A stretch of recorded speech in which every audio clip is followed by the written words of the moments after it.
धीरे धीरे करते हुए यहाँ पर विपिन अपनी सारी चीजें निकालता है और अपने स्टूडेंट्स और यहाँ पर प्राचीन संत आर्यप को दे देता है, ताकि आगे आने वाले समय के अंदर ना यहाँ पर वह इंसानों का और भी ज्यादा ध्यान रख सके।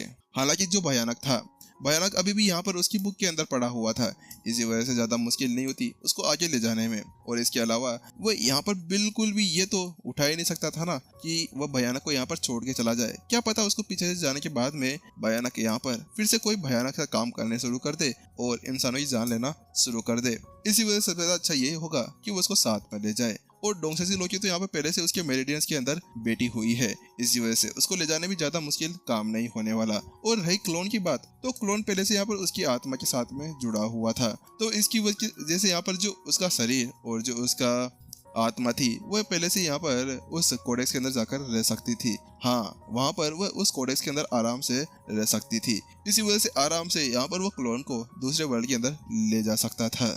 चलो ठीक है, बहुत अच्छा, तुम सभी अपना ध्यान रखना और हाँ, साधना करते रहना।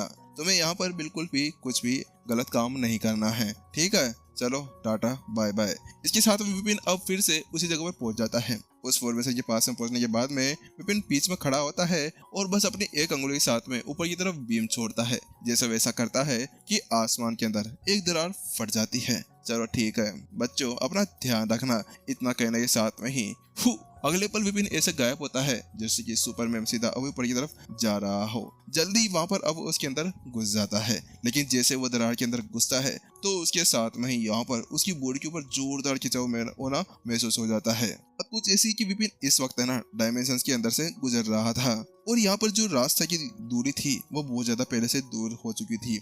इसी वजह से जो डायमेंशन था उसको कोई इधर से खींचता तो कोई इधर से खींचता, लेकिन वो तो अच्छी बात थी कि विपिन ने पहले से अपने लेवल को इस हद तक बढ़ा लिया था कि यहाँ पर वह आराम से उस चीज को संभाल सकता था। हालांकि फिर भी विपिन जैसे जैसे आगे बढ़ता जा रहा था ना, वैसे वैसे यहाँ पर उसकी बॉडी के ऊपर घाव बढ़ते जा रहे थे। इस समय यहाँ पर अब विपिन को आधा महीना हो चुका था उड़ते हुए। आधे महीने तक अभी तक भी वो एक ही डायरेक्शन के अंदर उड़ता जा रहा था। वहां पर हर एक तरफ है ना पता नहीं अलग सा मंजर बना हुआ था। वहां पर अचानक से यहाँ पर चक एक जोरदार बिजली का वोल्ट उसके सामने आकर गिरता है, लेकिन उसके साथ में जैसे विपिन अपने आप को संभालने की कोशिश कर पाता ना कि अचानक से चक एक और जोरदार बिजली का बोल्ट उसके ऊपर आकर गिरता है और अगले पल विपिन की आंखें वहीं पर ही बंद होना शुरू हो जाती है और विपिन वहीं पर ही अपनी जगह पर गिर जाता है और वहीं बेहोश हो जाता है। अगले कुछ दिनों तक विपिन बिस्तर के ऊपर ही लेटा हुआ था। वहां पर अचानक से विपिन को कुछ झटका लगता है और उसके साथ विपिन की आंखें धीरे धीरे खुलना शुरू हो जाती है, लेकिन इस जगह पर उसका सर बहुत बुरी तरह से दर्द हो रहा था।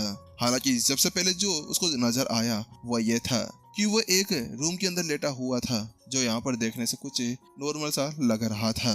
उसके बाद में अचानक से विपिन को कुछ और महसूस होता है। उसको महसूस होता है कि यहाँ पर वह एक मम्मी बना हुआ था। हाँ, यानी कि यहाँ पर उसकी चारों तरफ पूरी तरह से पट्टियां लिपटी हुई थी। ये क्या हो रहा है? अचानक से विपिन को पूरी बॉडी के अंदर इस तरह से दर्द होने लगता है जैसे कि यहाँ पर किसी ने उसकी हड्डियों पर बहुत सारी चोटें मारी हो, जिसकी वजह से उसकी हालत बहुत बुरी तरह से खराब हो चुकी थी। उसके बाद विपिन जल्दी से अपने आप को रिकवर करने के लिए है ना अपनी स्वर्गीय साफ एनर्जी को चलाना शुरू करता है, लेकिन यहाँ पर उसको कुछ महसूस होता है। ये क्या है? मेरी शक्तियाँ, मेरी एनर्जी कहाँ पर गई? लेकिन उसके बाद में अचानक से विपिन को कुछ महसूस होता है। उसको महसूस होता है कि यहाँ पर जो उसकी एनर्जी थी ना वो कहीं पर ही नहीं गई थी। उसकी एनर्जी पहले से बहुत ज्यादा भारी हो चुकी थी, जिसकी वजह से यहाँ पर उसको बड़ी मुश्किल हो रही थी अपने आप को ठीक करने में। ये क्या है? आखिरकार मेरी हल्की एनर्जी इस तरह से भारी कैसे हो सकती है? मैं यहाँ पर अब तो रिकवर भी नहीं कर सकता। आखिरकार ये हो क्या रहा है? वास्तव में इस जगह पर विपिन की हालत पूरी तरह से खराब हो चुकी थी। विपिन की एनर्जी अभी बिल्कुल भी काम नहीं कर रही थी। ये कुछ ऐसा था जैसे कि विपिन की एनर्जी के अंदर है ना किसी ने पानी वानी मिला दिया हो, क्योंकि उसी वजह से यहाँ पर उसकी एनर्जी पूरी तरह से खतरनाक हो चुकी थी।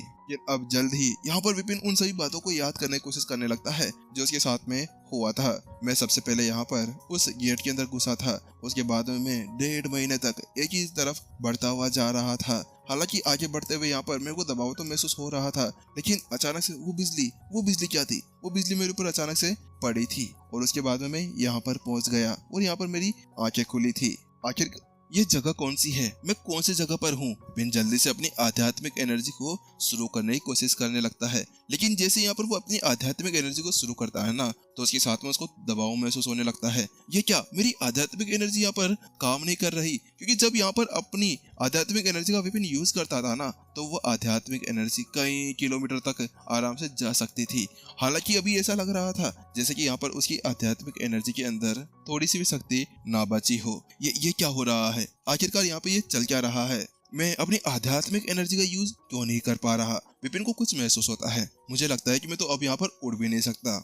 उड़ना तो क्या, शायद यहाँ पर मेरा खड़ा होना भी बहुत ज्यादा मुश्किल हो सकता है। गुड़ गुड़। लेकिन अचानक से यहाँ पर विपिन का पेट बोलने लगता है और अचानक से विपिन का चेहरा लाल हो जाता है। ये क्या, मेरे को भूख लगी है आज पहली बार। अचानक से विपिन को यहाँ पर कुछ महसूस होता है, तो उसको महसूस होता है कि वास्तव में यहाँ पर उसको आज इतने ज्यादा सालों बाद में इस तरह से भूख लगी थी, क्योंकि यहाँ पर जब वह नीचे रहता था तो उस जगह पर उसको इतनी ज्यादा भूख नहीं लगा करती थी। उसका पेट इतनी ज्यादा भूख को तो यहाँ पर आराम से सह सकता था, लेकिन इस जगह पर उसको ऐसा लग रहा है जैसे कि यहाँ पर दसियों हजारों साल हो गए होंगे उसको खाना वाना खाए, जिसकी वजह से यहाँ पर उसके बॉडी और उसकी एनर्जी नहीं मिल पा रही थी। विपिन फिर यहाँ पर अपने एक्यू पॉइंट्स को ओपन करता है और उसके साथ में ही एनर्जी को एब्जॉर्ब करने की कोशिश करने लगता है, लेकिन चक अगले पल यहाँ पर उसके दिमाग, उसके बॉडी के ऊपर बहुत ज्यादा खतरनाक तरीके से दबाव पड़ना शुरू हो जाता है, क्योंकि अचानक से यहाँ पर उसको महसूस होता है कि यहाँ पर उसका पूरा शरीर टूट रहा है। ये क्या है, ये हो क्या रहा है मेरे साथ में। अचानक से यहाँ पर विपिन को महसूस होता है कि यहाँ पर जो ये भारी एनर्जी थी ना, वह अब वो बिल्कुल भी एब्जॉर्ब नहीं कर पा रहा था। वास्तव में ऐसा लग रहा था जैसे कि यहाँ पर जो वो पहले करा था ना, वह एक सपना था और अभी ये हकीकत है कि यहाँ पर वो बता रही है कि बेटा विपिन, तेरी यही औकात है, तू इससे ज्यादा कुछ भी नहीं कर सकता है। मेरे साथ में चल क्या रहा है ये, आखिरकार यहाँ का ये वातावरण है कैसा। यहाँ पर विपिन पूरी तरह से अभी झंझोक कर रख दिया गया था। वो तो अच्छी बात थी कि यहाँ पर विपिन ने अपने आप को अच्छे खासे तरीके से बढ़ा लिया था, क्योंकि वास्तव में विपिन की जैसी हालत थी ना, उसके बाद में तो वो आराम से एक ही पल के अंदर वहीं पर ही मर सकता था। विपिन का शरीर अगर ठीक भी होता ना, तो उसके बाद में वो शायद थोड़ी बहुत एनर्जी एब्जॉर्ब कर पाता, लेकिन इसके अंदर ना बेटा ना, उससे ना हो पाएगा। विपिन ऐसा ही बोल रहा था अपने मन को। चलो छोड़ो यार, मुझे सबसे पहले यहाँ पर कुछ खाने की चीज ढूंढनी होगी, वरना यहाँ पर एनर्जी की जगह है ना, ये पेट मेरे को खा जाएगा और कैसा कहेगा कि बेटा तेरे से कहा था मैंने कि यहाँ पर मेरे अंदर कुछ डाल, वरना मैं तेरे को यहीं पर ही खा जाऊंगा। उसके साथ विपिन अपनी जगह से उड़ जाता है। जैसे वो अपनी जगह से उड़ता है तो उसको महसूस होता है जैसे कि यहाँ पर ग्रेविटी का पूरा दम ही है ना, उसके ऊपर ही लग रहा हो, क्योंकि उसके पैर अभी तक भी कांप रहे थे।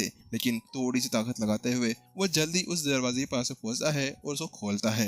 लेकिन जैसे वो उसको खोलता है ना, तो पहले ही यहाँ पर जाते ही अचानक से उसको हवा का कुछ झोंका सा महसूस होता है। उसके साथ विपिन अपने सामने एक नजर घुमाकर देखता है तो वो पाता है कि उसके सामने एक युवक था, जिसके हाथ के अंदर एक स्टील की तलवार पकड़ी हुई थी और वह नॉर्मल से तलवारबाजी कर रहा था। हल्के हाथों से यहाँ पर हरकतें करते जा रहा था।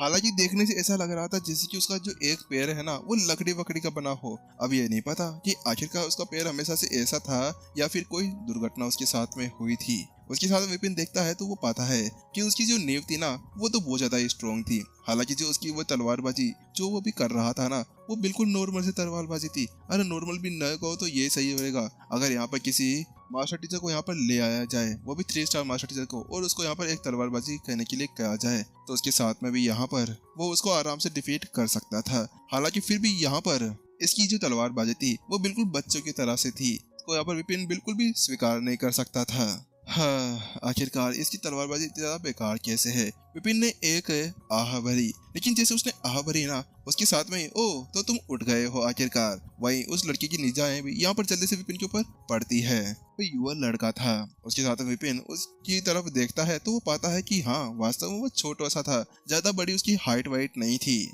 ऐसा कहा जा सकता है कि 1.6 मीटर का वह लड़का था, लेकिन पता नहीं कैसा उसका चेहरा था। उसका चेहरा थोड़ा बहुत अजीब सा था और कुछ अलग से कटवट उसके चेहरे के ऊपर लगाए गए थे।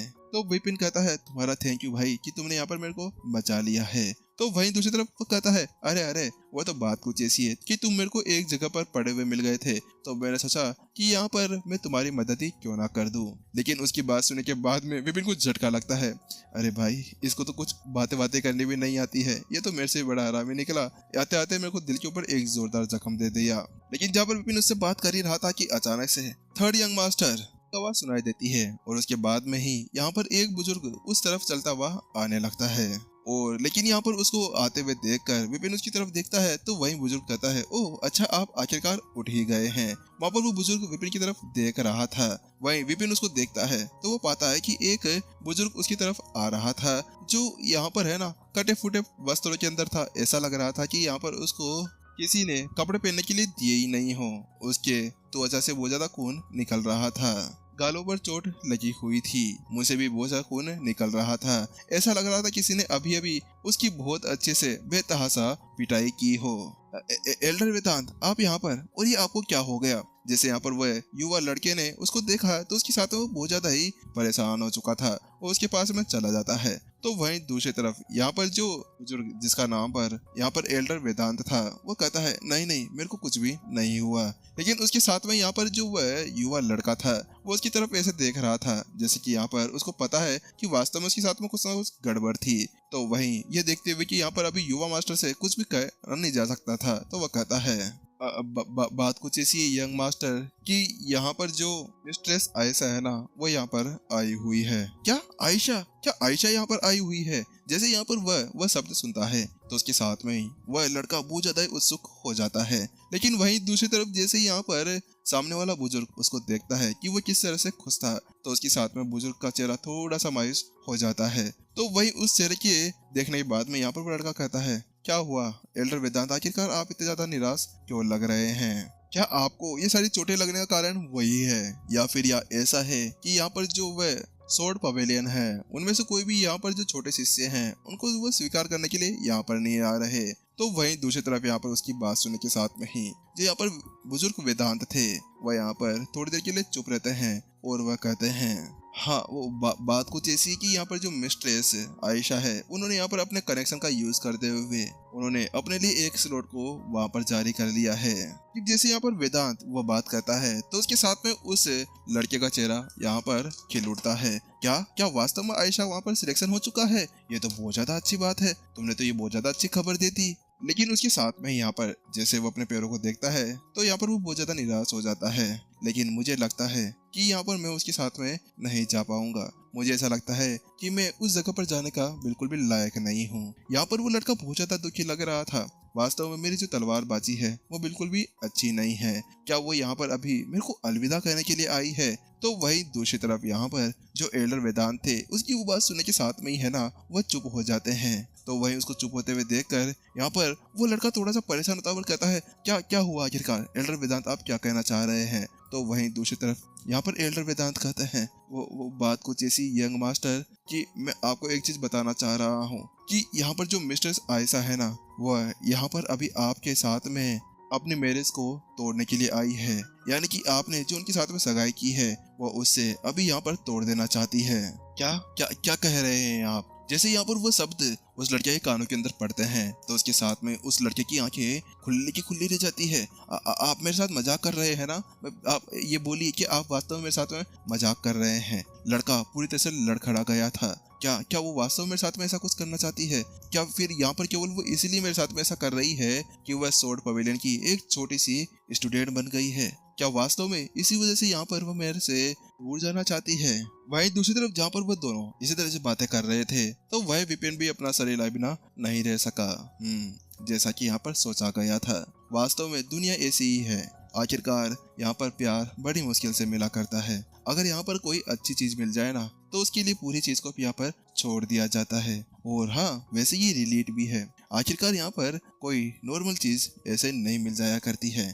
आखिरकार इसके लिए बहुत ज्यादा मेहनत करनी पड़ती है। चलिए गाइस, जल्दी मिलते हैं नेक्स्ट एपिसोड के अंदर। जब तक के लिए टाटा बाय बाय। और आज के लिए 2 एपिसोड बहुत ज्यादा काफी है।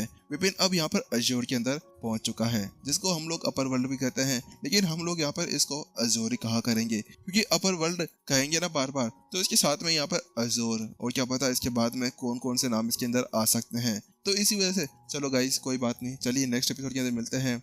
और मेंबर्स के लिए सॉरी यार गाइस, सो सॉरी, मुझे माफ करना। लेकिन आज शायद एपिसोड्स ना पाए क्योंकि गले के अंदर थोड़ी सी खराश सी महसूस हो रही है। लगता है कि यहाँ पर कुछ ज्यादा रिकॉर्ड वगैरह कर लिया ना, इसी वजह से। चलो थोड़ा सा रेस्ट होगा तो हो जाएगा सही। देखते हैं कल में 12 बजे तक आपको एपिसोड मिल जाएंगे और सुबह शायद ही मिल पाएंगे, और इसके लिए मैंने पहले बता दिया है और अभी बता रहा हूँ, सब्सक्राइब कर देना और बेल आइकन को ऑल पे कर टाटा बाय बाय।